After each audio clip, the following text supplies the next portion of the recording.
Soyons conscients que Dieu est présent ce matin. Soyez vraiment les bienvenus ce matin et avant de pouvoir partager le message que j'ai à cœur, soyons vraiment certains que Dieu est vivant, que Dieu n'est pas à des années-lumière, mais que Dieu est aussi proche qu'on le laisse s'approcher de nous. Vous le croyez ? Est-ce qu'il y a des gens qui croient ça ce matin ? Sinon, je change de message, il n'y a pas de souci. Merci Seigneur. Et vraiment, c'est vrai que ce chant me touche beaucoup. J'ai confiance en Dieu, il ne faillit pas. Dieu ne fait pas d'erreurs. Nous faisons des erreurs. Non, pas vous. Alors ok, je fais des erreurs. Mais Dieu ne fait pas d'erreurs. On peut penser, ouais, mais peut-être que Dieu a loupé quelque chose parce que là, je pense, Dieu ne fait pas d'erreurs. Dieu ne fait pas d'erreurs et il est digne de notre confiance. Bref, ce n'était pas le sujet du message. Soyez les bienvenus ce matin avec l'Église, non pas à l'Église, mais avec l'Église. Et j'espère que vous êtes contents ce matin de passer ce temps avec nous. Ouais. Si vous venez pour la première fois, on est heureux de vous accueillir. Et si vous venez depuis 20 ans ou 30 ans, on est aussi heureux de vous accueillir. Voilà. Et ce matin, je voudrais vraiment partager un message que j'ai reçu du Seigneur. En tout cas, je prie, je crois. Et je partagerai ce message sur 2 dimanches. Donc, il y aura une petite série. Et aujourd'hui, je voudrais commencer. Ce message s'intitule « La réalité de la multiplication ». Et je voudrais m'inscrire dans la continuité de ce qui a été dit dimanche dernier par Cyril et de ce qui a été aussi prêché par Gérard jeudi soir dernier à la rencontre de semaine. Je voudrais parler du mandat que Jésus nous a donné et aussi sur la réalité de la multiplication.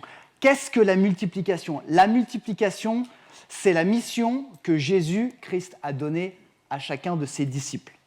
Alors pour ceux et celles qui ne le savent pas, on va lire ensemble la Bible et on va voir ce que ça veut dire la multiplication. Je vous invite à ouvrir vos Bibles si vous les avez, sinon vous pouvez suivre avec nous sur l'écran. À l'évangile de Matthieu, chapitre 28, au verset 19. Je donne un petit peu de contexte. Jésus a été arrêté, il a été crucifié, il est resté au tombeau 3 jours, et gloire à Dieu, il est ressuscité. Amen. Amen. Et Jésus se montre à ses disciples ressuscités. Et donc, avant de remonter au ciel près de son Père, il leur donne une feuille de route, des devoirs, des instructions. Voilà, c'est à ce moment-là. Jésus leur dit, donc il s'adresse aux 11, pas aux 12. Vous savez pourquoi ? Il en manque un. Et il y en a un autre qui va revenir après. Et vous savez comment il s'appelle, ce 12e ? C'est un gars bien. Matthias, le remplaçant.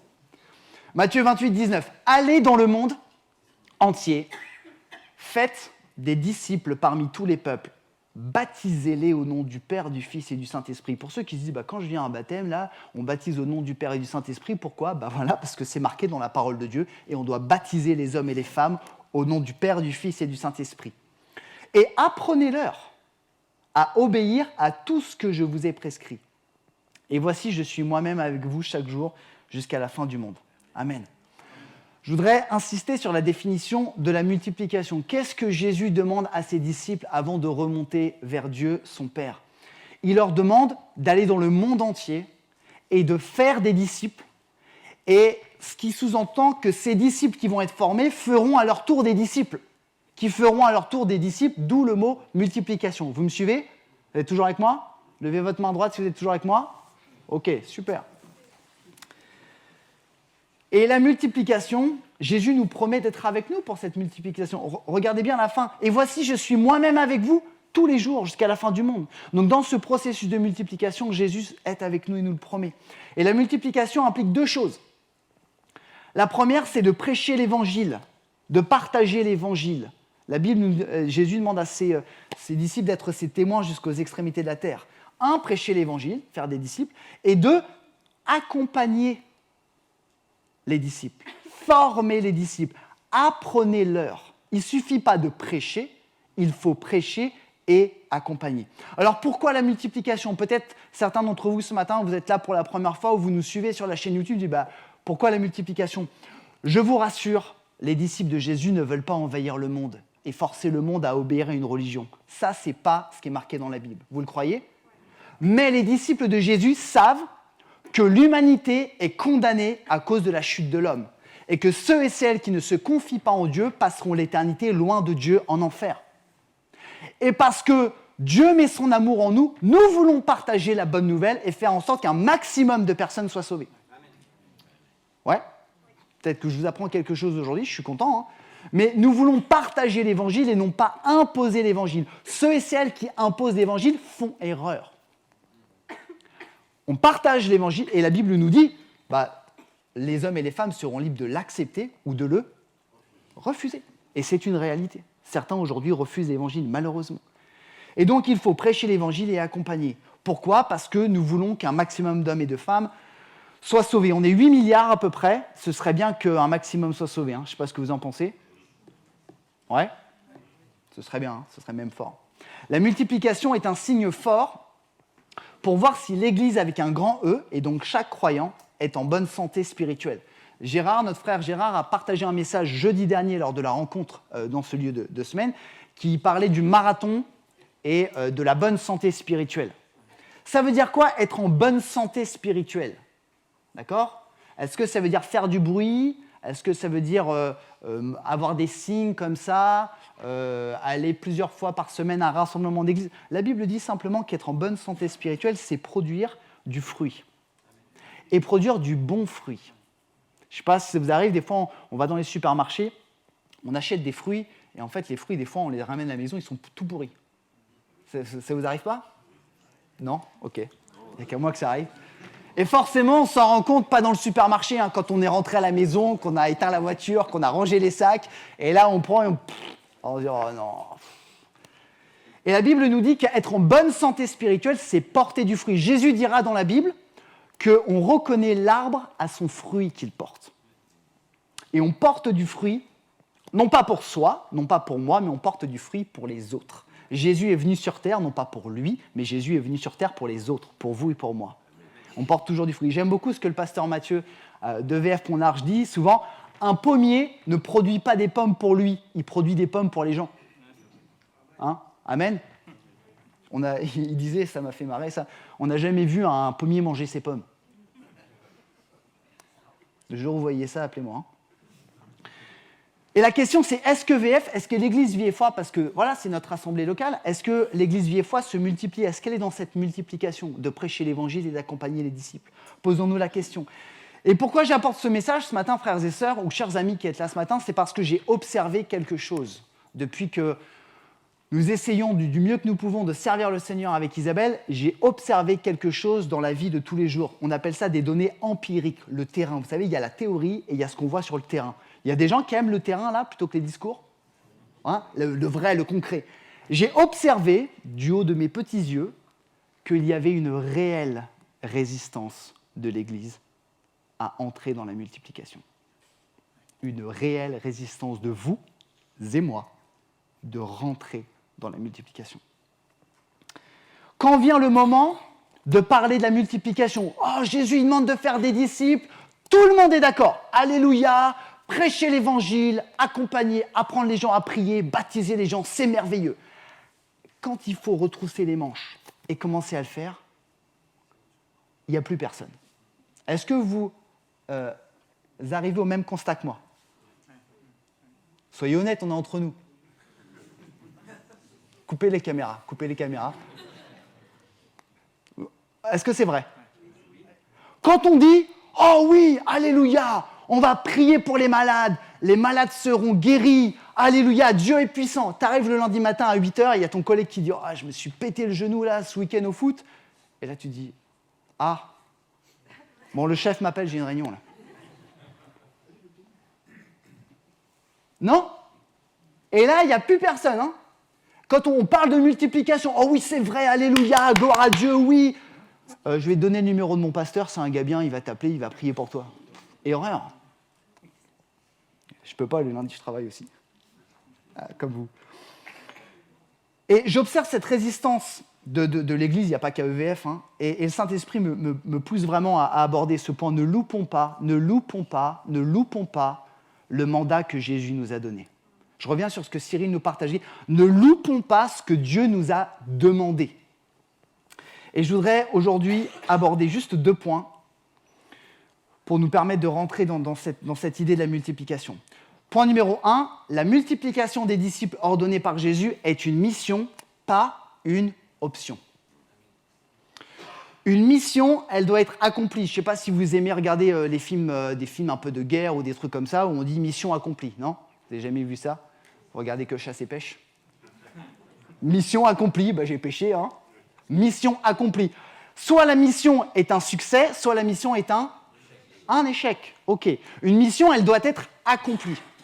Quand ton chef ou quand ton supérieur te donne une mission, il attend à ce que tu la fasses. Okay. Alors qu'une option, elle est facultative. Je ne sais pas, quand vous peut-être réservez un voyage sur Internet, vous avez tout plein d'options, vous savez, option ci, option ça, et puis personne d'entre nous on prend parce qu'on se dit non, ça c'est une arnaque, et donc on ne prend pas les options. D'accord ? Une mission, elle doit être faite, une option, c'est pas obligatoire. Et la première idée, c'est que ce que Jésus enseigne à ses disciples n'est pas au conditionnel. Ce n'est pas au conditionnel. Nous croyons que Jésus est roi et qu'il est le roi des rois. Amen. Vous êtes avec moi ce matin ? Nous le croyons. Ne dis pas Amen si tu ne le crois pas, on respecte si tu ne crois pas. Nous croyons que Jésus est un roi, mais pas simplement un roi. Il est le roi des rois. C'est un roi. Et un roi, il donne des ordres. Et quand un roi donne des ordres, alors il faut y obéir. Mais il ne donne que des ordres à ceux et celles qui le reconnaissent comme roi. Ok ?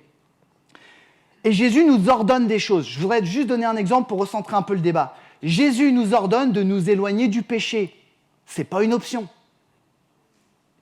Jésus te demande et me demande de vivre en conformité avec ce qu'il a prévu pour la vie de l'homme et de la femme. Ce n'est pas une option, ce n'est pas négociable. De la même manière, Jésus nous demande d'aimer notre prochain comme nous-mêmes. Il nous demande même de prier pour nos ennemis. Ce n'est pas une option. Et donc Jésus nous demande de faire des disciples. Donc ce n'est pas une... Excusez-moi, j'ai des problèmes de... Ce n'est pas une option. Nous faisons, nous chrétiens, aujourd'hui une erreur. Enfin, aujourd'hui, je pense que c'est de tout ça.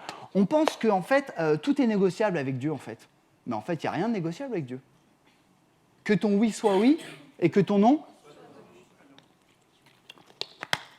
Excusez-moi. La première idée, ce que Jésus nous demande, ce n'est pas du conditionnel. Deuxième idée, Jésus donne cette mission de la multiplication, ce mandat de la multiplication à ses disciples. Jésus parle à ses 11 disciples, il leur dit « vous les disciples ». On pourrait très bien dire, quand vous lisez la Bible, quand ça a été écrit il y a des milliers d'années, il s'est adressé à des hommes, pas à moi. La Bible dit que les disciples constituent les piliers, les fondements de l'Église. Qui est l'Église ? Moi, vous, nous. La Bible dit que les disciples, d'accord, Jacques, Jean, Barthélemy, André, sont les piliers, la fondation de l'Église. Lisez le livre de l'Apocalypse à la fin avec la Nouvelle Jérusalem qui est bâtie sur les 12 tribus d'Israël, et sur les 12 fondements qui sont les apôtres. D'accord ? Et Paul dira aux Éphésiens, vous avez été édifiés sur le fondement des apôtres. Autrement dit, vous êtes nés l'Église en vous basant sur ce que les hommes ont prêché de la part de Jésus. Donc, ce que Jésus a commandé à ses disciples, il nous le commande aussi.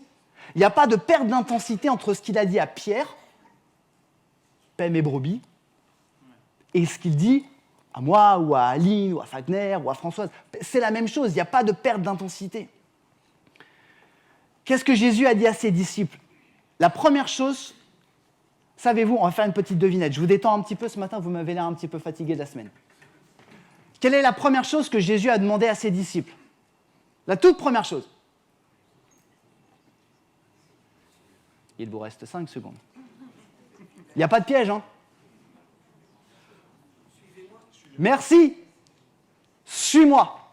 On est d'accord ? Il est allé les voir et il lui a dit « Suis-moi ». Et bien de la même manière, ce matin, Jésus te dit « Suis-moi ». Toi qui ne crois pas en Jésus et qui as l'opportunité d'entendre l'Évangile, à toi comme à moi, Jésus veut te dire ce matin « Suis-moi, aie confiance en moi ». Aie confiance en moi, suis-moi, décide. Tu es libre, hein, mais Jésus a dit à ses disciples, comme à toi, comme à moi, suis-moi. Pas suis-moi le dimanche, mais suis-moi toute ta vie, et jusque dans l'éternité. Et donc Jésus a dit à ses disciples, faites des disciples, accompagnez des disciples, baptisez des disciples. Donc il nous dit la même chose à nous ce matin. il nous dit la même chose. Fais des disciples, baptise-les au nom du Père, du Fils et du Saint-Esprit. Arrêtons, frères et sœurs, de nous refourguer le bébé. Vous connaissez cette expression? Non? Comment on pourrait expliquer de manière un peu plus poétique refourguer le bébé? Refiler. Oui, refiler le bébé. Enfin, voilà, c'est pas moi, c'est pas... Allô? Non, c'est pas mon service, c'est un autre service. Pouf. Hein? Arrêtons de dire c'est pas moi. En fait, Jésus s'adresse à toute l'Église. Quelle que soit la partie du mot Église que tu es, que tu sois le E, le G, le L, le I ou le E, tu fais partie de l'Église. Quel que soit ton âge, quelle que soit ta condition sociale, tu fais partie de l'Église. Donc Jésus s'adresse à toi et à moi. On va aller encore un petit peu plus loin, si vous le voulez bien, pour bien comprendre cette mission de la multiplication. Connaissez-vous ou avez-vous une idée de la définition du mot péché? Pas pécher la truite, mais le verbe pécher. Est-ce que vous avez une idée? C'est quoi pour vous pécher? C'est quoi pour vous pécher? Je vous titille un peu ce matin, je vous demande de m'excuser, je le fais en plus de plein gré. Bon, on va se détendre un peu. Dis à ton voisin, pour moi, péché, c'est blablabla, bla, bla, bla, et puis on verra. Comme ça, partagez-le à votre voisin. Dites-le, pour moi, péché, c'est... Est-ce que j'ai un voisin, moi Landry, pour moi, péché, c'est louper la volonté de Dieu. Si tu ne sais pas, dis à ton voisin, moi, je ne sais pas ce que c'est dire péché. Il y en a qui ne l'ont pas fait. Voilà. Alors, je veux bien que tu mettes la slide, Eden, s'il te plaît. Péché vient du mot, alors que ce soit dans la première partie de la Bible en hébreu ou dans la deuxième partie en grec, le mot péché, il vient du grec amartano, qui veut dire l'erreur. Regardez, parce qu'on ne peut pas traduire littéralement les mots par rapport au grec et à l'hébreu. Donc en fait, on essaie de donner une définition la plus large. La définition globale, complète de péché, c'est c'est bizarre, ne pas participer. Je pêche quand je ne participe pas à quoi? À la volonté de Dieu, au plan de Dieu. Je pêche quand je manque la marque, quand je manque la cible. Je pêche quand je suis fautif. Je pêche quand je manque le chemin et la droiture, c'est-à-dire ce que Dieu a prévu pour moi dans ma façon de vivre en tant qu'homme ou de femme. Et je pêche quand je m'éloigne de la loi de Dieu, de la volonté de Dieu. Voilà, pécher, ça veut dire ça. Ce qui veut dire, frères et sœurs, que lorsque je ne participe pas au mandat de Jésus de faire des nations des disciples, je pêche contre Dieu. J'insiste. Ce n'est pas juste une option. Dieu nous demande de faire des nations des disciples. Et si je dis, c'est pas pour moi, si je ne participe pas parce que j'ai pas envie, parce que c'est pas à ma portée, parce que, je sais pas, je pêche contre lui. On est tous d'accord? C'est vraiment important. C'est pas juste pécher, c'est il a été vilain. J'ai été vilain avec le monsieur. Non. Dieu me demande quelque chose, je pêche. Et l'engagement dans la multiplication est beaucoup plus important qu'on ne le pense. Et j'ai envie de dire le bon chrétien, alors j'aime pas trop parce que les bons chrétiens, ça veut un peu tout et rien dire. Moi, je préfère dire le véritable disciple de Jésus. Le véritable ou la véritable disciple de Jésus, c'est celui ou celle qui obéit à Jésus et s'engage dans ce que Jésus lui demande de faire, même si ça ne lui plaît pas. Est-ce qu'il y a des disciples de Jésus ce matin? Dur, hein? Quand Jésus nous sauve, parce que Jésus nous sauve, et si vous êtes là pour la première fois, Jésus veut vous sauver, il veut sauver toute l'humanité. Peu importe, on a parlé beaucoup des fardeaux ce matin, des difficultés. Moi, je crois que le Saint-Esprit vraiment est à l'œuvre, l'Esprit de Dieu. Peu importe ce que tu as fait dans ta vie, Jésus veut te sauver. Jésus veut te donner la vie éternelle, il veut te donner la paix et l'espérance. Et quand tu acceptes Jésus comme ton sauveur, c'est-à-dire le fait qu'il ait pris les péchés, tes péchés, pour mourir à la croix à ta place, et automatiquement, il devient ton Seigneur. Et quand quelqu'un a le statut de Seigneur sur toi, généralement, il faut lui obéir. Ça, c'est vraiment important. Le premier point, voilà, c'était vraiment l'importance de la multiplication. Ce n'est pas une option, c'est une mission. Deuxième et dernier point ce matin, je ne voudrais pas aller trop loin. Pourquoi sommes-nous si récalcitrants à entrer dans la multiplication? Pourquoi il y a tant de résistance? Il faut se poser la question. Il ne suffit pas de dire « c'est pas bien » et puis de constater. Ça s'appelle de la critique. Pourquoi sommes-nous si récalcitrants, si opposés, si rebelles? Est-ce qu'il y a des rebelles dans cette salle ce matin? Il n'y a personne. Les hypocrites, c'est pas possible. Merci frérot. Est-ce qu'il y a des rebelles ici? Merci. Et des rebelles. Disons-le, on est en... Bah oui, on n'est pas français pour rien. Pourquoi est-ce qu'on est rebelle? Pourquoi est-ce qu'on est rebelle à ce que Dieu nous demande? Est-ce que vous avez jamais posé la question? Il y a plusieurs raisons, j'aimerais juste en effleurer quelques-unes ce matin.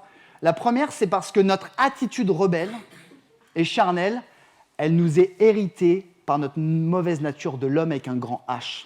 La Bible dit que Adam et Ève, dans le jardin d'Éden, ont volontairement désobéi à Dieu. Dieu leur a demandé « mange pas de cet arbre-là ». Ils se sont rebellés, ils ont désobéi. La Bible dit que l'humanité tout entière, qui que tu sois, quelle que soit ton appartenance ethnique, de toute façon, on est touché par cette nature humaine qui est mauvaise. Comme Adam et Ève, qui sont nos ancêtres, entre guillemets, les plus hauts, les plus éloignés, se sont rebellés, de nature, nous sommes rebelles. Ça, c'est une première chose. Et vous savez quoi? Le peuple d'Israël, le peuple de Dieu, était rebelle. Quand Dieu parlait avec Moïse, il disait à Moïse, « Je vois que ce peuple est un peuple au cou raide. » C'est-à-dire quoi un cou raide? C'est que tu ne veux pas baisser les chines. Il n'y a pas que les Juifs qui étaient rebelles, nous aussi on l'est. Et même si nous sommes récalcitrants de nature, il y a une autre raison, excusez-moi, pourquoi nous sommes opposés et rebelles à entrer dans la multiplication. C'est parce que la multiplication, elle coûte. Pas de l'argent, elle coûte beaucoup plus que de l'argent. L'être humain recherche le confort. L'être humain fuit la prise de risque. L'être humain n'aime pas les échecs. On est tous d'accord là-dessus? Ouais? Ok. C'est normal, hein? Et la multiplication, en fait, elle est à l'opposé de ça. Et je voudrais qu'on prenne un exemple dans la Bible pour voir ce que ça coûte. Je rappelle que la multiplication implique de prêcher l'évangile, de partager l'évangile, de parler de Jésus et de ce qu'il a fait pour nous. Et la multiplication implique d'accompagner ceux et celles qui croient. D'accord? On est d'accord sur ces deux points. On va lire un passage dans la Bible, dans Actes 14-20, qui nous parle de Paul et de Barnabas. Je donne le contexte. Ce sont des hommes qui ont été envoyés pour justement prêcher l'évangile dans des villes qui aujourd'hui, on va dire, sont situées dans la Turquie actuelle. D'accord? Ça ne s'appelait pas la Turquie à l'époque. Et on va voir que ces hommes qui sont envoyés à Chypre, à Perge, à Antioche, à Icône et à Lystre, ils font des choses et on va voir ce qui va se passer. Donc, Paul et Barnabas sont envoyés, ils vont dans différentes villes, d'accord? Et ils arrivent, donc ils vont à Antioche, et ils arrivent à Lystre, d'accord? Dans une ville qui s'appelle Lystre. Et on lit ensemble, Actes 14-20. J'ai oublié de vous dire, ils prêchent dans les villes. Et comme nous, il y a des gens qui acceptent. Et il y a des gens qui refusent ce qu'ils disent. Sauf que la Bible nous dit que les gens qui refusent ne font pas que refuser. Ils se mettent à poursuivre Paul et Barnabas pour les zigouiller. Du verbe zigouiller. Premier groupe, je zigouille, tu zigouilles. C'est bon? On a des frères et sœurs de différents pays, donc je préfère donner le bon normand, quoi. Donc voilà, ils se font poursuivre pour se faire zigouiller. Vous avez du mal à le dire. Hein? Acte 14. Alors survinrent d'Antioche et d'Icône des Juifs, vous imaginez, c'est des Juifs en plus qui veulent les zigouiller, hein, qui gagnèrent la foule et qui, après avoir lapidé Paul, vous savez ce que c'est lapider? C'est jeter des pierres jusqu'à ce que mort s'en suive. Hein. Le traînèrent hors de la ville, pensant qu'il était mort. Il devait être bien amoché. Mais les disciples, on parle encore des disciples, l'ayant entouré, il se leva et entra dans la ville. Il a pauvre aux yeux, hein, monsieur. Le lendemain, il partit pour Derbe avec Barnabas. Verset 21, quand ils eurent tous les deux évangélisé. Alors je dis évangéliser, c'est pas imposer. Évangéliser, c'est partager. D'accord? On dit évangéliser. Non, j'évangélise, je partage l'évangile. Quand ils eurent évangélisé cette ville et fait un certain nombre de disciples, parce qu'il y en a qui refusent, ils retournèrent à Lystre, à Icône et à Antioche, fortifiant l'esprit des disciples, les exhortant à persévérer dans la foi et disant que c'est par beaucoup de tribulations qu'il nous faut entrer dans le royaume de Dieu. Verset 23. Ils firent nommer des anciens dans chaque église, multiplication, Et après avoir prié et jeûné, ils les recommandèrent au Seigneur, en qui ils avaient cru. Traversant ensuite la Pisidie, ils vinrent en Pamphylie, annoncèrent la parole à Perge et descendirent à Attalie. Ce passage nous montre deux choses. Ce passage nous montre que Paul et Barnabas prêchent l'évangile, ils font des disciples, et que le fait de prêcher l'évangile suscite de l'opposition. C'est pour ça que la multiplication coûte, parce que quand je prêche l'évangile dans le monde actuel, je suis sur le terrain du diable. Je suis sur le terrain de Satan. Et Satan ne veut pas qu'on parle de Dieu et de Jésus. Paul et Barnabas parlent de Jésus. Forcément, il y a une opposition et il y a une persécution. Vous comprenez, ce matin, c'est vraiment important. Voilà pourquoi on n'ose pas. On a peur peut-être des réactions, peut-être tu parles à ton collègue de travail, peut-être à ton voisin, peut-être à ta famille. On a peur des réactions. Soit les gens vont se moquer de nous, soit on va se faire peut-être persécuter, même si en France, on est très très loin de certains pays. Je voudrais juste nous rappeler que dans certains pays, le fait de détenir une Bible, on mérite la prison et la peine de mort. Donc, arrêtons un peu de nous plaindre aussi. Mais on a peur de dire, mais moi je crois en Jésus et je vais prier pour toi, je crois que Jésus il peut te sauver, je crois que Jésus peut te guérir. On a peur, on préfère dire, viens, les pasteurs dans mon église, ils vont prier pour toi. Pourquoi les pasteurs ? Parce qu'on se refourgue, merci, le bébé.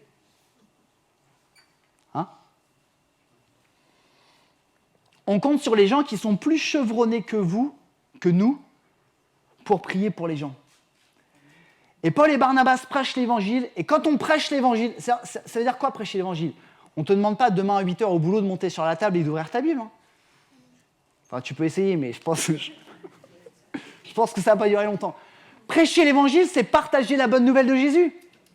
Ça peut être autour d'un café, ça peut être autour d'une bière, avec modération, bien sûr. Et c'est parler de Jésus, c'est ça. Aimer quelqu'un, c'est prêcher l'évangile. Et à chaque fois qu'on fait ça, il y a une opposition. Est-ce que vous connaissez ce passage dans la Bible très connu dans Acte 3 où Pierre et Jean vont prier dans le temple, parce qu'à l'époque, il y avait des temples, et ils prient pour un paralytique et le guérissent et ils lèvent le paralytique. Il y en a qui connaissent ça ? On a entendu plein de prédications. Je n'ai ni argent ni or, mais ce que j'ai, je te le donne au nom de Jésus, lève-toi. Ouah, miracle et tout, gloire à Dieu. Est-ce que vous savez ce qui s'est passé à l'épisode 2 de ça ? Ils ont été jetés en prison pour ce qu'ils ont fait. Parce que les chefs des prêtres, les grands théologiens sont venus en disant « mais ils mettent le bazar là ». Ils jettent Pierre et Jean en prison pour avoir guéri un gars. Mais l'épisode 3 nous montre qu'ils ont été libérés. Et vous lirez dans Acte 3, si vous êtes curieux, le nombre de disciples passa de 3000 à 5000. Ils témoignent, ils guérissent, ils se font arrêter, opposition, mais le nombre de disciples augmente. Gloire à Dieu. Qui est prêt à aller en prison ce matin ?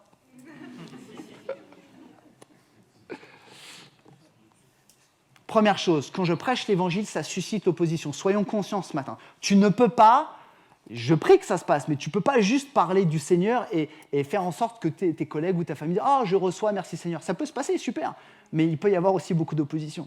Deuxième chose que ce passage nous montre, c'est que Paul et Barnabas, non seulement ils prêchent l'évangile, mais ils accompagnent, ils forment les disciples. Là, je relis un petit peu le verset 21. « Quand ils eurent évangélisé cette ville et fait un certain nombre de disciples, ils retournèrent à Lystre. » Ils retournèrent à Lystre et à Icône, etc., fortifiant l'esprit des disciples et les exhortant à persévérer. Donc ils prêchent, il y a des gens, il y a des hommes et des femmes qui croient, et ces hommes, ils reviennent pour accompagner, pour former, pour apprendre, et pour faire ce que Jésus nous a demandé. Apprenez-leur à obéir à tout ce que je vous ai prescrit.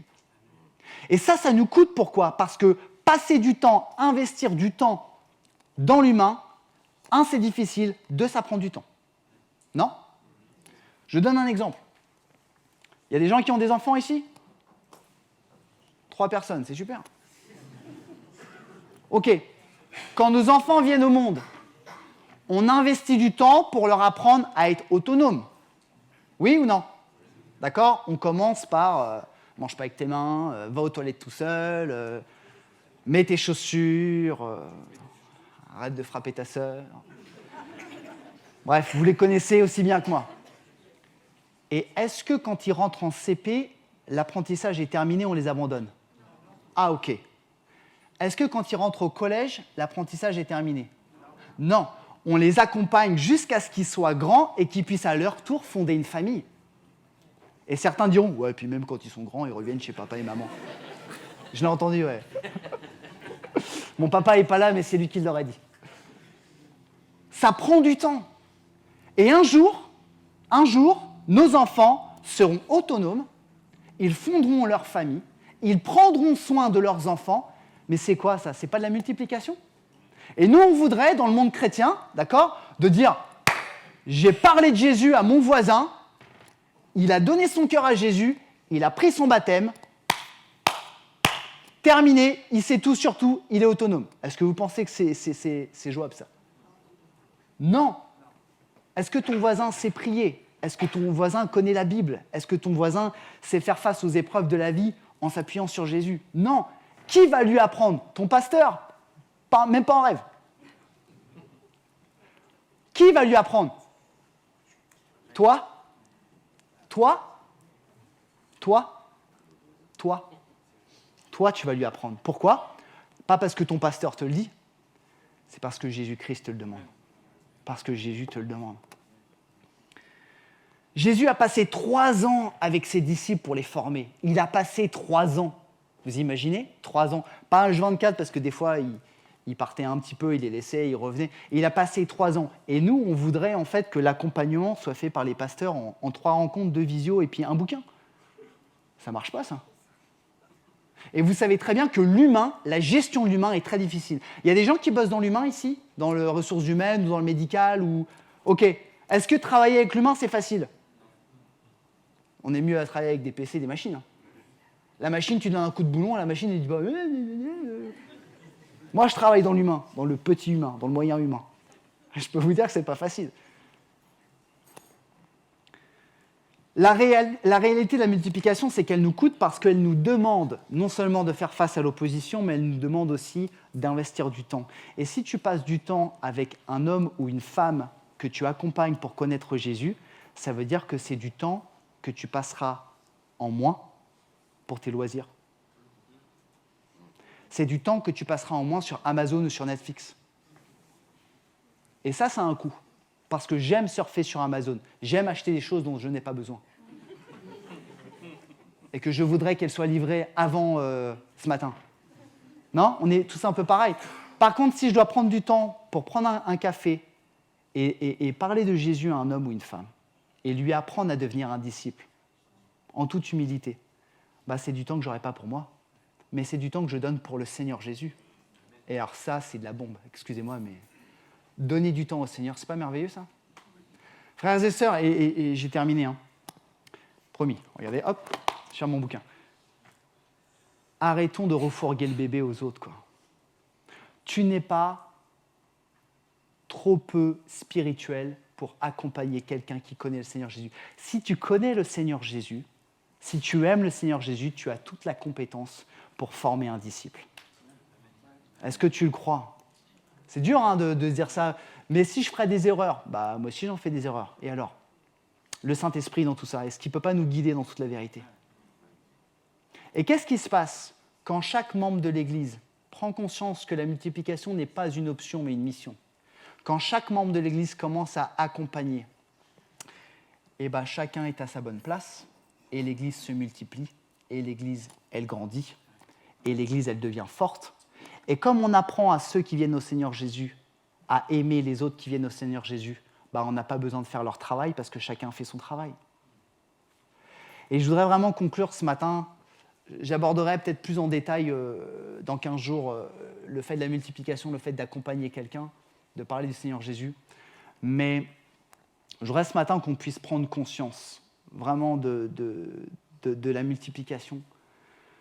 Vraiment prendre conscience que peut-être pendant des années, nous les premiers, on s'est dit en fait la multiplication c'est bien mais ça ne me concerne pas. C'est une erreur. Et je voudrais vraiment ce matin qu'on puisse avoir un temps où on peut peut-être prier, se mettre devant Dieu ce matin.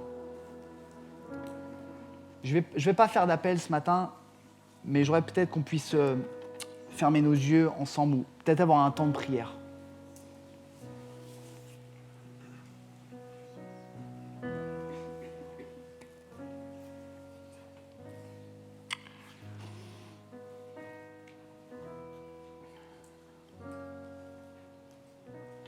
Et je voudrais juste dans le secret de nos cœurs, en fait, parce que en fait, tout se passe entre nous et Dieu. Tout se passe entre toi et Dieu. Qu'on puisse vraiment prendre conscience de ce que Dieu nous demande et si le Saint-Esprit parle dans nos cœurs, qu'on puisse peut-être se repentir, lui demander pardon en disant « Seigneur, j'y ai jamais pensé jusque-là, où j'ai toujours voulu refourguer le bébé, comme on dit. Et je te demande pardon parce que ce que tu demandes à tes disciples, tu me le demandes à moi. Et comme j'ai confiance en Dieu, comme Dieu ne fait pas d'erreur, et tu vas me donner l'occasion et la force de rentrer dans cette mission de la multiplication. » Vraiment, dans le secret de vos cœurs, je nous encourage vraiment. Moi, le premier, je souhaite le faire. À parler à Dieu, vraiment.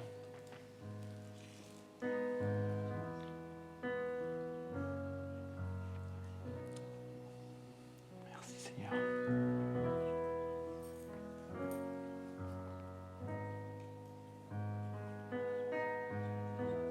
Je prie que le Seigneur puisse parler à chacun d'entre nous ce matin. La parole de Dieu dit, si tu entends Dieu qui te parle, n'endurcis pas ton cœur. Je prie vraiment que le Saint-Esprit puisse lever cette résistance humaine que nous avons. Vraiment que le Saint-Esprit puisse convaincre nos cœurs avec sa douceur.